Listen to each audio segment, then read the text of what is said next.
Archer joined us from London today. Thanks for being on the show. Hi, how are you? Yes, you met the Coptic Pope and other religious figures from the Middle East. How would you describe your affinity or your close ties with these figures representing religious and ethnic minorities in the Middle East? Well, my mission started last year when I decided that I should take initiative to change the current events. And my mission is simple, to eradicate extremism between religions. And I was thinking of ways that I can do this. So I thought of a way to go direct to these leaders, direct to these heads of community and tell them, listen, is what's going on, is it right? And all of them agreed and all of them said, no, it's not right.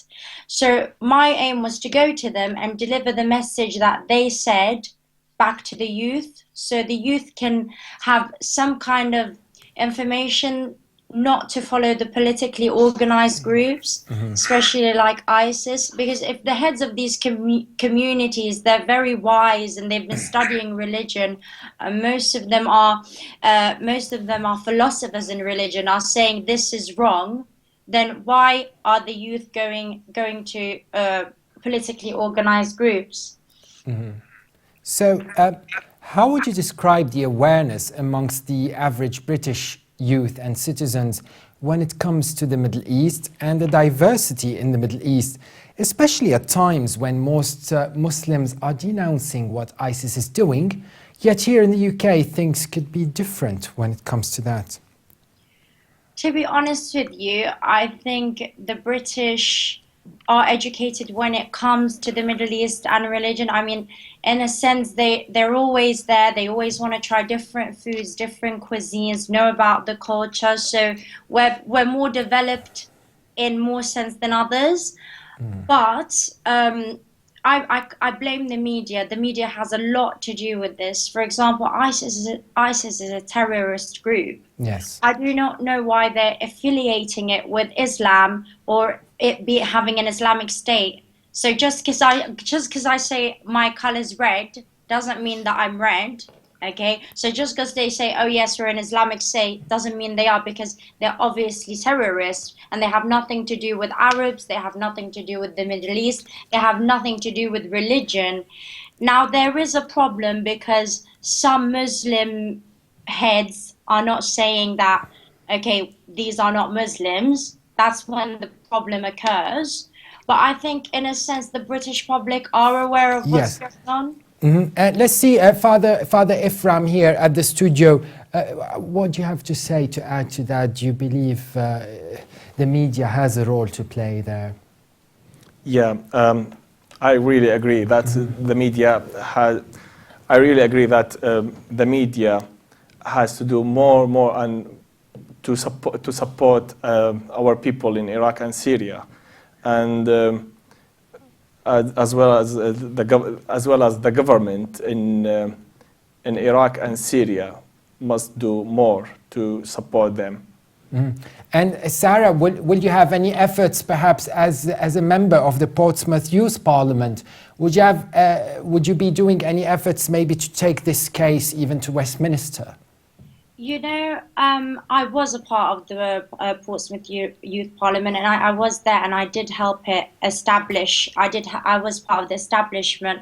However, the Youth Parliament and the government here are so limited because they do have their own people, and as the Reverend was saying, they need to call, the Iraqis do need to call on their own countries. I mean, when I went to meet with the Reverend and the Archbishop, they welcomed me with open hands. There was no hidden agenda. There was nothing. They just welcomed me and helped me to pursue my aims. I mean, so many people have been going to Iraq. So many people have been trying to change the status quo, but they're being met with a wall. Okay, they're being met with a wall. They're saying they just can't get to these government officials. We're here in Westminster, sure, I can get to these government officials. Even if they don't see me today, they'll see me in a month. And this is what I respect about democracy.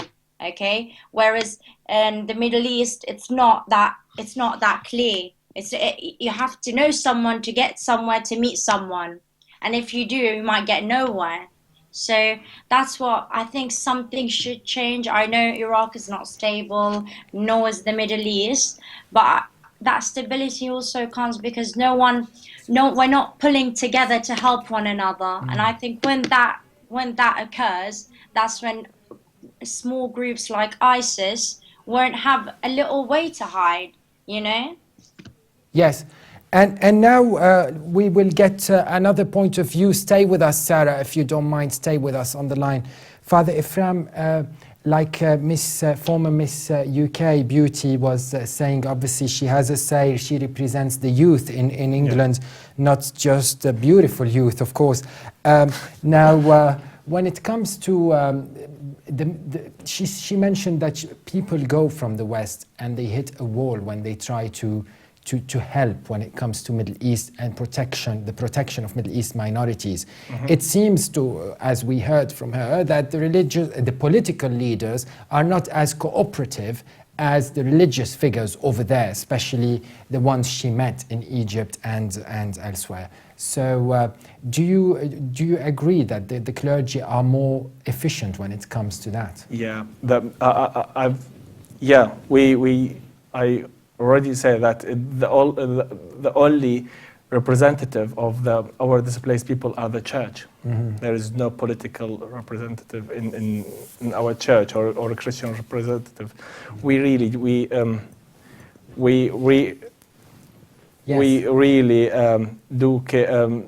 don't care about politics. We just care now about how to help our people and how to move with this situation and how to help our people.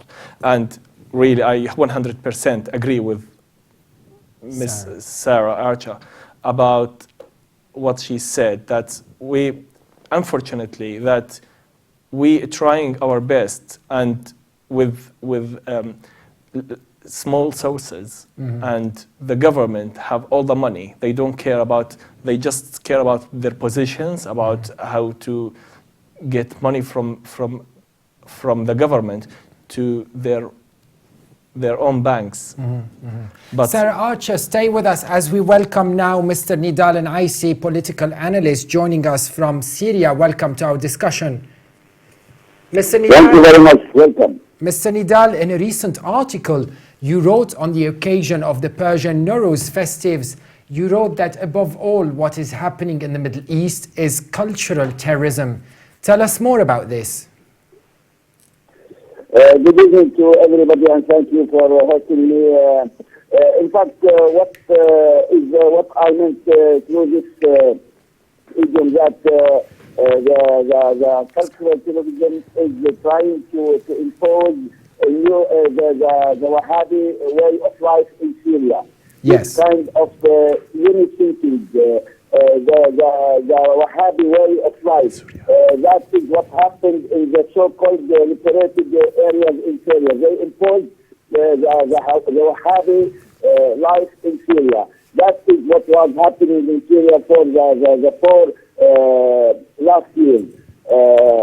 Imposing this kind of very savage and primitive life on the Syrians. Syria is a plural country, multicultural country with many sects, many religions, and many races who have different ways of life, different cultures, and different thinking. What the Wahhabis are trying to do now in Syria is to replace their own thinking, their own savage way of life on the Syrian people, and trying to evacuate Syria from their minorities, from its minorities, and bring all those terrorists of Al-Qaeda to be the new Syrian people. There have been many. There had been many genocides in Syria against Assyrians, against Kurds, against Alawites, against Shiites, who in fact form the Syrian fabric in order to make them leave Syria and bring that way of Wahhabi life to Syria. Yes, stay with us, Mr. Naisi. Sarah Archer, do you agree that Syria was an exemplary country, a mosaic of all ethnic and religious minorities coexisting, like Mr. Nidal was saying, is a pluralistic society, and now that is being put to trial? To be honest with you, I've been to Syria a couple of times, and it was a good country. It was lovely. Its people were lovely. It was developing. But obviously they saw that there was something wrong, whether it's a few people or the whole country. I can't tell. I wasn't there. I have no say over anything. But of course, if all these problems arise, then there's something had to be wrong. I know sometimes it's really sad because we say, oh, but you know, Iraq was good as well. But then, do we remember who was ruling Iraq? Right, Or right. you can't always look to the past. I just feel sorry for the Syrian people and all the kids, and I feel sorry for the whole Middle East because they have no one, no backbone. Okay, no one to help them. Well, hopefully the youth in England maybe will get into some activism to support the youth in Syria. Sarah Archer, also winner of Miss Portsmouth Award and the Miss Fire Award and the Miss Earth United Kingdom. Thank you very much for being on the show. Thank you so much. Bye. Thank you. Mr. Naisi, back to you in Syria. We know that the cultural fabric in the country is almost shattered now. Do you think it might be too late to reverse this damage? And will the cultural and ethnic mosaic that Syria is known for, will this get back to the coexistence that we had in the past? Will this happen again in the future, do you think? Well, Mr. Carr, I'm sorry to be different with you in this specific point. I think because I think that the strength of Syria is this fabric, this multi-fabric in Syria is the real strength of Syria. You know, all minorities, all enlightened minorities, in fact, all pro-Western or open-minded minorities in Syria are the ones who protected Syria and prevented dismantling Syria. I think that now they became stronger than ever. They are now they are the cause of preventing the total collapse in Syria. Those minorities felt that they are threatened to death by these Wahhabis, and they united together stronger now to defend this barbaric attack by them. In addition, we have also, we can't deny a great part of the Syrian Sunni who are also enlightened and who are in fact moderate and practice a very progressive and open-minded Islam who opposes in fact the Wahhabi way of life. I think the Syrians now are stronger due to this fact and due to the great threat which will destroy Iraq. I don't think that it will take a long time for Syria to become stronger in the future because it is now, it is already strong. Yes. Political analyst Mr. Nidal Aisi joined us from Syria. Thank you very much for your time. Thank you. Thank you very much, Mr. Carr. Thank you.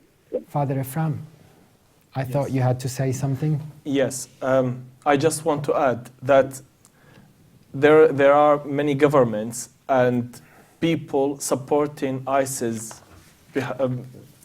behind the curtains, if it's that right. Yes. And this like support sending money, sending food, sending brand new cars, weapons, all this stuff.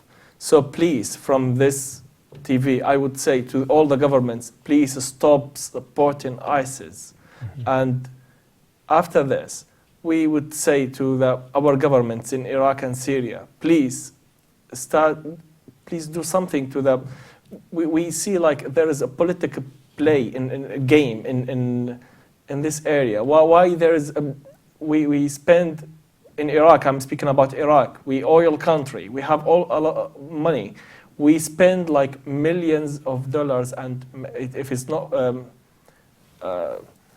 More even. more for our army. So why they cannot go forward with to fight ISIS? Yes. That's really surprising not, that that's not logic. Mhm, That's not mhm, logically. So I just need to say, please stop supporting ISIS. Please, our governments like Al-Abadi or Al-Assad government, please start to fight ISIS, and especially in Iraq, because we have a lot of money, and all the money go nowhere. Nobody know where does it go. Mm-hmm. I guess we'll have to leave it there this evening, and as this episode comes to an end, I'd like to thank our guests who joined us over Skype, Mr. Barim Behram representing the Assyrian ethnicity, and Mr. Nidal Aisi joined us from Syria, Ms. Sarah Archer from the UK, and documentary filmmaker Hassan Al-Khatib joined us from London, and of course our studio guest here, Father Ifram Ozan of the Syriac Orthodox Church. And let me close by emphasizing what the Lebanese archaeologist Joanna Farshach wrote on recent events, saying this cultural genocide violates all historic standards, from the preservation of antiquities. No one in history has bulldozed into the ground this way, the way that ISIL did. It is one of the worst invasions known to human history. These people are from the Dark Ages. Their destruction of Assyrian antiquities has no religious justification. The proof is Saudi Arabia's preservation of its own antiquities, including statues that predate the advent of Islam. The religious justification presented by ISIL is incorrect. ISIL is obliterating history on the principle, no one before me. History is written after me. And what is it doing is cheered on by antiquities dealers who paved the way for this reasoning. On this true but sad notion, I'll leave you today. Stay tuned to Straightforward Levant TV and be with you again very soon.